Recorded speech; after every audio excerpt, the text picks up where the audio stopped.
Yosh, thank you for joining me this afternoon as we talk all things AI. You are the master of AI, so I hear. You do know what AI is, don't you? I know what it stands for, yeah. God, what does it stand for? First test. No, we're not doing that. All right. So I always like to start these off with asking a few quick fire questions, and then we'll get into the meat of the subject. All right. So just give me the first thing that comes to mind when I ask you this. All right. Cat or dog? Dog. Have you got one? Yeah. What is it? And what's his name? Doberman. And he's called Rex. Rex. That is the perfect name for a Doberman, by the way. Yeah, it can be called Steve as far as I'm concerned. Round or square? Square. Busy or flat? Flat. Punctual or tardy? I like the word tardy. Sentient or super intelligent? Super intelligent always. Okay. Would you ever... Bear with me on this one. Would you ever use AI to design your new hairstyle? No. Maybe I should. I need to fix my hairstyle. All right. So let's ask some serious questions then. So the topic here we're going to get into, you'll kind of figure out as we start to move into it. But first and foremost, for people who are listening to this, can you give me a bit of a difference between, because there's so many of these things, M365, Copilot Studio, and the newest edition, Cowork? Give me a bit of a difference between them. So M365 Copilot is around personal assistant, so interactive queries is what I would say. Okay. Copilot Studio is a agent platform, so it's a platform to build agents. Okay. So they have different capabilities, integrations, etc. Cool. And Cowork is more a delegation, agentic workflow. That's the newest edition, isn't it? That's the newest edition. Okay. So that makes complete sense. When would you use one over another? You've given a pretty good description of those, but can you give me a little bit of the nuanced detail as to when you'd use one over another? Yeah, so when an organization is trying to create an agent that is going to be used across the organization or external, i.e. it's going to be used at a very large scale, generally speaking, that's Copilot Studio or AI Azure Foundry. Okay. That's where we create specialist agents to do specific things. With M365 Copilot, it's more personal productivity. It's more around interactive reviews and summaries and even creation of content, but really it's always back and forth with me trying to get some information, review it, and doing an iteration through the process to understand what's happening. Cowork, on the other hand, can do some of that and does do some of that, but actually its main focus is around delegation. So it's about creating a work plan. Yeah. And if you look this up, it always talks about creating a plan. So it will say something like, okay, task 1, 2, 3, 4, and 5, and you can define these tasks. It will suggest tasks logically based on what you've asked it to do, and then go and execute. Is there a clear difference is there a clear delineation when you would use one over another? Because the way you described it makes clear sense to me. But is that might they overlap when you would use one over another? You might say, for example, send some prompts into M365 Copilot, but the same prompts could be answered during Cowork. How does that kind of interaction work? Yeah, so I actually experimented with this morning. So I went to Cowork, and one of the prompts in the front library is organize my inbox. Yeah. So I was like, okay, what's dream, yeah? Exactly. And I was like, okay, well, can't Copilot do that? Good question, right? So I clicked on the prompt, got the prompt, copied and pasted it into Copilot and asked it, I can ask this prompt of both of you, can you evaluate to see which one would give me a different result? And what is the difference in the results? And actually, it came back with some really solid stuff. For example, yes, Copilot can look at your inbox and it can give you summarizations in an interactive way. You can quiz it, say, when did Michael email me about the podcast? Yeah. Right? What is the date? Can I change the date? That kind of back and forth, Copilot could. But what it's not going to do is not going to maybe create collateral for the podcast. It's not going to reschedule meetings because there's a clash in my diary. Cowork can do that. So there is a lot more in terms of actions and outputs that I can get out of Cowork, whereas Copilot doesn't allow for that. It's more information. Does it make Cowork Copilot's bigger brother? Bigger, more experienced, clever, been around the world, been around the block a bit, brother? No. The reason I say no is because they've got different uses. Okay. So if you think about, okay, fine, so-called Cowork AI, Agentic AI, there's just all these buzzwords happening, right? But actually, they're different tools. So you got to get the right tool for the right job. If I'm going to be doing something that requires planning and actions, Cowork makes sense. Okay. But if I'm just creating content or reviewing documents, etc., that's a different tool. So I think putting the branding aside, when you actually look into what the features are and how you interact with the tool, you'll pick things up.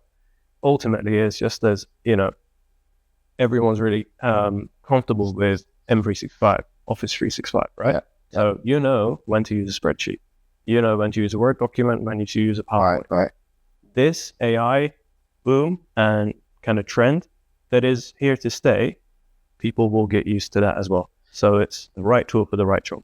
Do you think there's a difference in the type of people, type of person, or the type of job role that might use, this is boiled down to Copilot versus something like Cowork? Or again, they depend on what the type of ask and task is? Yeah, totally. Look, recently with Cowork coming out into GA and becoming essentially metered, we're starting to really think about how and when to use Cowork versus M365 Copilot, for example, and who and at what roles, what specific jobs. And this has granularity, so you can go through the different ones. And actually, this is exactly your point is very valid. So I think it's going to be based on role. At the moment, I think I've got the highest usage of Copilot at HSO UK. Congratulations, Yosh. Yes, it either means I'm really lazy or I'm very productive.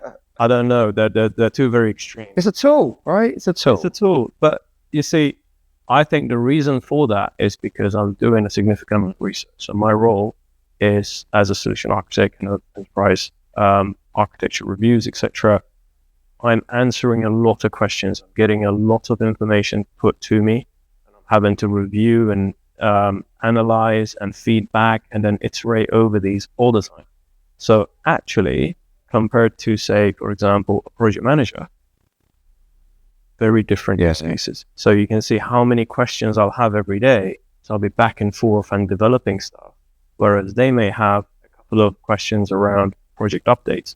But you see, so it's not really fair when we were looking at the analytics for the usage base for HSO UK, and I saw myself on top. I was like, oh, actually, I think this must have a direct correlation to the job roles.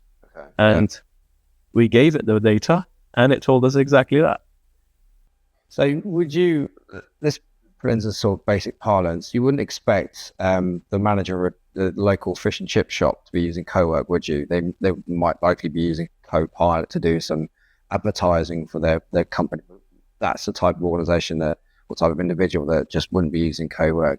Do you think there's, again, on that sort of scaling side of things, a type of organization or size of organization where something like Cowork, which by the sounds of it is, and I've used it, so I don't know why I say it like that, is powerful and gives you advantages that you an insight you didn't have before? I think it's to do with the maturity. The word maturity is key. So it's about the size of the fish and chip shop, right? Okay. If you're talking about a national size franchise, of course they can and they should, because you would assume that they're a bit more mature in their IT landscape and the supply chain, data they have, what's coming in, their costs, bank reconciliations, all sorts of things like that. So all of that is data that's valuable. Yeah. So a one-man band normally will have, books. Yeah. Whereas actually, with a bigger organization or even medium size, or if they're just interested in technology, so they might be tech savvy, they might be that younger entrepreneurial kind of guy who is like, I know what I'll do is I'll bring the fish shop back. And actually, why not? They can be using Cowork and AI generative models. So you're kind of we're evolving, so-called Microsoft and other organizations are evolving AI so quickly. You start with these LLMs and you get ChatGPT, Claude and basic Copilot, and then you have Copilot extension that becomes, well, to be honest, for me also, it's become almost like my right-hand go-to person whenever I'm trying to get things done quickly. And now we're moving into this world of Cowork, which is really extending insight, research, and opening people's abilities to be able to do more strategic stuff as much as anything else. So where else is this going to go, do you think? Look, no one's kind of. I'll see if you have an opinion on that. No one really knows the answer to that, but I told you what, I train a lot of people on AI, okay? And there is two clear paths. There is the optimist, and then there is the pessimist. Okay. So it really depends on which side of the track you start on. I started on the pessimist side, like most people do, right? But as you actually go through the adoption journey, as you get an understanding and education on actually what it is and how to use it, and therefore then actually have a go at using it and gain experience, well, that naturally leads to confidence. And when you have confidence in something, it means that you've got knowledge and you've got some experience, so therefore you have confidence, and confidence only builds more confidence. And it also tells you where maybe something's gone wrong, and then you can go and actually start improving on your gaps, right? And I think that's just the case. So if you think about AI as the tooling, then it's just another tool. We got used to using mobile phones, right? Nobody can live without them. I don't think AI is any different to that. Do you know what? Speaking aside, well, bugged me this morning. I was driving into school, dropped my little one off into school, and driving back, and there was kids walking into school, and I don't know how many. There were dozens of these kids I drove past, and they were all heads down on the phone, all heads down. I kid you not, I even drove past a group of 8 kids.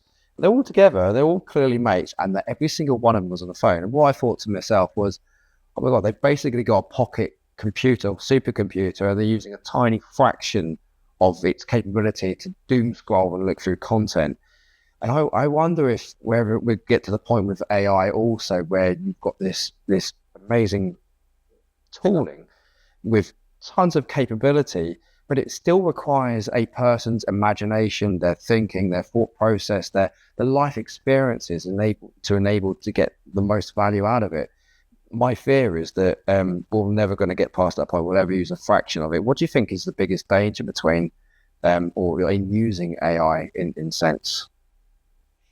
I think what you're actually alluding to is kind of correct. So I actually do think that you do need life experiences, right, to use AI. Yeah. Well, at least now. I don't have a crystal ball. I can't tell you in 10 years time or 20 years time, but at least right now, experiences are very important. If you look at what we do, for example, as solution architects, what we do a lot of was always reviewing requirements, understanding the hidden needs, and designing technical solutions to address that backlog or requirement library or whatever it is, user stories and so on. But actually, over the past several months, there's been a massive shift. Not in terms of fundamentally we do the same thing, but where it's kind of shifted towards is more advisory, right? So we're actually looking at our own experience. We're no longer spending 60, 70% of the time designing a technical solution, because quite frankly, I can ask Copilot or many much better models for that particular use case. Yeah. Because of course, as you know, there's different models for different things. But actually, we spend a lot of the time now consulting with the businesses in terms of their use of the specific solution. Yeah. And actually, it's outreach. So it's bigger impact into the organization. Not only that, but apart from spending a lot more time doing the advisory piece, we're actually starting to open up that budget to bringing in additional features, additional solutions. So actually, it's a win-win really, because they actually get a lot more for their money. So I'll come on to that opening up piece in just a second, because it's got something to do with how each of the models are kind of are funded. The first thing I want to ask is, in your kind of capacity as in advisory, where are you seeing organizations pick up and use AI? And it could be Copilot, it could be Cowork if they're more advanced at the moment. Where are you seeing organizations pick it up and use these toolings well? Which do you mean in terms of? It's their use and adoption of this type of technology. So, for example, in HSO, I use it as my go-to if I want to plan out my day or clean up an email or do some basic planning, those sorts of things. It's become my go-to. And I suspect, having spoken to my team and many others, that that's definitely the case. It's now become their right-hand person. That's not always the case. We're in the forefront of technology. So when you're talking to other organizations, what are you seeing? How successful are they being, and how are they doing it? So I think it's important to understand the AI adoption or its impact on a business. I think there are 3 levels. Okay, you have personal productivity, you have process or departmental kind of productivity, and then you've got business change, or like really diversifying what you do through innovative tech, right? And I think with an organization, again, it's a little bit around the maturity of the business data, their understanding of what's coming, and their ambitions also. Because based on a company culture, we can have that discussion. This is why it's not really the same answer for the same for all the organizations. Otherwise, the type of the organization structure and those sorts of things. It's not like a templated thing, right? Yeah. It's actually really around people and process, and a process to do with data quality as well. So this is obviously a huge thing. That makes sense. So Copilot and Cowork, so they are paid for in basic parlance in slightly different ways. Yeah. Can you tell me about the differences, basic difference of how they're So M365 Copilot is essentially a license. So you pay X amount a month per head. Which everyone understands, I suspect. Yeah. So easy, that one. That unlocks the ability to then get additional access to Cowork. Okay. Why am I saying additional access to Cowork? So Cowork is metered, so it's essentially a plus subscription, but it's not subscription, it's metered. So you're either going to get packs of credits. So I might have, 1,000 credits a month. So they can be prepaid packs, and I believe they're annually. And then the other one is pay as you go. Okay. So slightly different rates, but similar. Okay. So, because it was a slightly loaded question, because I've been using it, and I used it yesterday morning to run a report, and it was a special report, and it meant a lot to me. It was the first time I'd done it, and it was going to open up a whole load of insight. Now, I ran the report, I put in an instruction. I was quite methodical about this. It was 2-page written, took me ages. And I put it in there with all the information it required, and it went away and it spent a bit of time, and it pulled it all together, and it came up with this report that was quite eye-opening. It was so far advanced than anything I'd seen. So I was like, wow, that's amazing.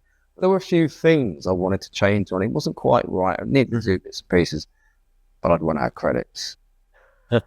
So in those types of scenarios, I guess the question is, if you are in this sort of payment structure, how can you best get the use out of this type of tooling? So it's funny that really kind of goes back to what we just talked about around experience and understanding how to use what tool and when. Yeah. Right. So, for example, for me, I have very recently, like most people out there actually, much more conscious of how much credits I might be using for Cowork. Okay. Right? Copilot's fine because it's subscription based, so we don't have a problem with that. But actually, if I do have a cap, which I do also, then I need to know what parts of my tasks I want to delegate to Cowork, because there is high value stuff and then there is low value stuff. The funny thing is, I don't think it's a black and white thing. Let's take, for example, when you open up Cowork, one of the first prompts is organize my inbox. Yeah. Okay. Everyone's probably seen that. It's the first thing that's on there. But this morning, on the way here, I'm thinking, why would I press that button when I know that's going to cost me money in terms of my cap, right? Yeah. So I don't want to do that. So I actually took that prompt that it generates when you click on the prompt library, pasted it into Copilot, and I said, well, I've acknowledged the fact that I can run this prompt against M365 Copilot and Cowork. So what are the differences? And then I just wanted to see what it comes back with, right? Go on. And essentially it said very much this. It said, look, M365 Copilot is about interactive reviews. So you put in a prompt, it will bring you information, and it's a bit of a back and forth pretty much every time. Yeah. Whether you get it to generate an email, a document, a summary of something, ask its opinion or ask it to do some research. Regardless, it's a back and forth. Whereas Cowork will look at your inbox, actually go through batches of emails and decide whether it should be deleted, replied to, escalated, if there is a sub workflow or a skill, essentially a known work pattern to be executed against it. So it's actually going through this logical process of trying to figure out the action, and it's coming back to me going, okay, well, I've gone through all your emails, and these are the logical, actionable paths, which I can assist you do or do on your behalf, hence why delegation. But the question is this, do I want to do that every day? Because on Copilot and Cowork, both, I can put scheduled prompts to run every day. Yeah. I don't really want it to go through and organize my inbox every day. I think that's one of the things I'm paid to do. So where would that then become very helpful? If I go away on holiday and I come back and I've got a lot to catch up with, organize my email and I will pay for it from my credits. Makes sense. Do you think there is a natural tipping point? Let's assume most people listen to this have got Copilot on M365 and are using it to some degree, and let's just assume. I know not everyone is. But do you think there is a natural tipping point between when somebody's using Copilot and then they're like, well, we have potential access to Cowork, maybe we should be using this? Do you think there's a natural tipping point, or will it depend on the who and the what and the whys? It's very much, I think, based on maturity again. So if I understand the differences, then I will use it correctly. I've seen a lot happen is people are saying, oh, well, there's loads of buzz around Cowork and therefore I'm going to then use Cowork from now on. Yeah, well, that's automatically backfired because now there's spending caps on most accounts. Yeah. All right. Okay. So already, is that a good thing or a bad thing? Again, pessimists would be like, absolutely, this is a terrible thing because therefore we can't use this anymore. But you can use it. You just need to know when to use it and how to use it. And what advice would you give to any organization trying to keep an eye on that metered approach? You talked about packs of credits and those sorts of things, so perhaps it's allocation per staff member or per role or something like that. Is there a more nuanced way? I just wonder, because the people listening to this and we're going, okay, so how do I govern? So I let people loose on Cowork. How do I now govern their usage so they're not all running out of credits, or they know what's going on? We have a handle on the costs and everything like that, but people are still getting value from it. Is there some advice you might give around that? Yeah, it's really around it depends on how deep you want to go into this, right? But ultimately, it's around AI strategy. We always used to have an IT strategy, a data strategy, and now we really needed an AI strategy. We need to understand what the governance guardrails need to be around it, and also we need to understand our people and our capabilities. So again, with the maturity element, it's around going, actually, who in my organization is using it? It's really good to monitor the usage base and consider which departments they're in, what roles they're in, and actually go, who needs more help? Yeah. Have we got, for example, all the solution architects who have got really peak high usage because they're doing lots of queries, etc. Yeah. But there is 2 people in that group that don't. So that already tells me, based on the data, that we probably need to give those guys a bit of love and attention. And ultimately, that's what it's going to be about, is about understanding the patterns in your organization, seeing where you are in terms of maturity, in terms of access of data, and working on that. And this is essentially what we do when we run adoption programs, is first of all, look at the audit logs to be like, okay, where are you? Have you got some star users who are using this? And by the way, it's not always about personal productivity. Remember, we talk about business transformation. Yeah. We want to focus on return on investment. The biggest return on investment fundamentally will be through process optimization and business transformation. Thanks very much for your time, Yosh. That was really interesting. All the best. Thank you.